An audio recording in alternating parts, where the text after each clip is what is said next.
All right, family. Thank God I'm free, and we on the recording spree. Yep, yes sir. We are definitely on a recording spree. You know what I'm saying? I gotta duck off real quick. Wow, I guess around this time, people, I don't know. I guess it's the monsoon season. People ain't really they having little parties here and there, but they ain't really going hard as how they was. You know what I'm saying? But it's cool. It's always something to do. It's always something to do. You know what I'm saying? But this one I want to say is like family, be careful how you treat people. Be careful how you treat people. There's another movie, if you know, have you seen The Gift? It's called The Gift. Well, it was about this movie basically this dude, he was picked on when he was young, called they called him Gordo the Weirdo and stuff like that. Picked on him really bad. And as they grew up,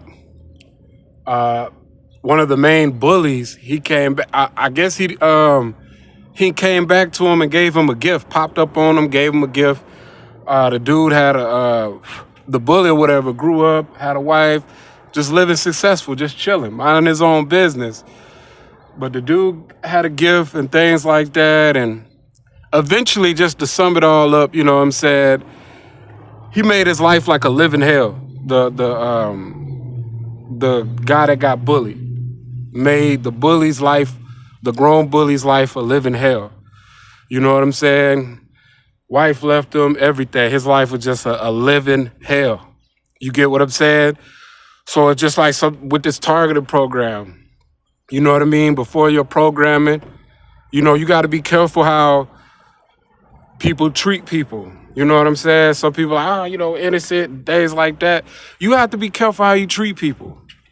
You know what I'm saying? Some people could be in this program, innocently and things like that. But, we know who is the controller of it all. It's God. You know what I'm saying? Sometimes God will use the enemy to get through to you. You get what I'm saying?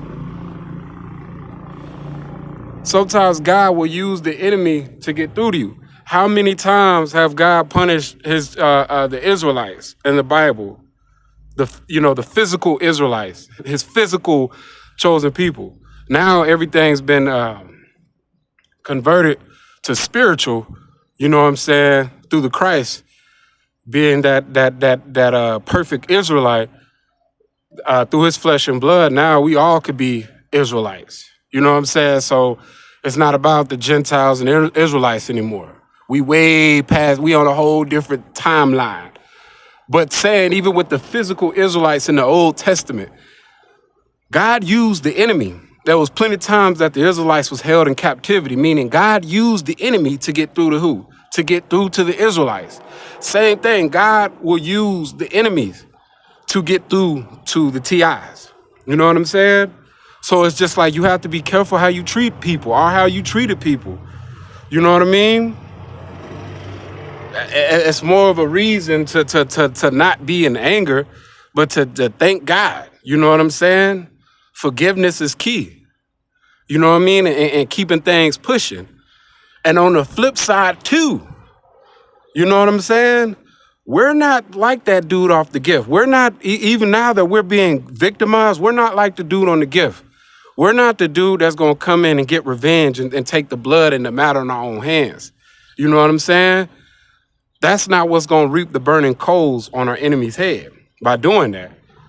Because you giving glory to yourself by taking that revenge. And then, you know what I mean? It's not a divine punishment.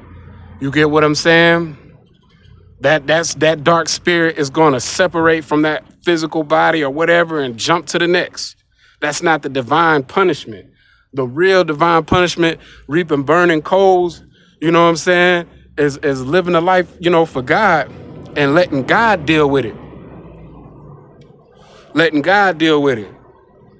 You know what I'm saying? That's what the prayer goes for. You're praying for people's souls. You know what I'm saying? You know, people gonna do you dirty, but the people that's doing you dirty, separate yourself from them. If you can't separate yourself, learn to have a peace and be focused. Learn how to work around the irritation if you can't separate yourself from them. But if you can separate yourself from people, you know what I'm saying? That's draining you. You need to separate yourself. You need to separate yourself from people that's draining you. You don't need to take revenge in your own hand. You know what I'm saying? You know, unless you got you a badge or something, unless you in the judicial system where you could do that physically. You know what I'm saying? All the time you take matters in your hand is when you pushed in a corner and you have to protect yourself. You know what I'm saying? But everything else, God will handle. You get what I'm saying? So it's not up for you to try to take revenge and put revenge in your own hand. You know what I'm saying? Because now doing that, you lose physically and spiritually. You might get a little temporary satisfaction. You know what I'm saying? But you can't bring back the times of your suffering. You can't bring back the times that you've lost. You get what I'm saying? But there's a reward when you turn to God and focus on God. There's a reward when you let God get the vengeance and you don't take the vengeance in your own hand. You know what I'm saying? So you just have to have that maturity, wisdom to decipher, you know what I'm saying, that it's not up to you to take vengeance in your own hand. And with that being said, peace.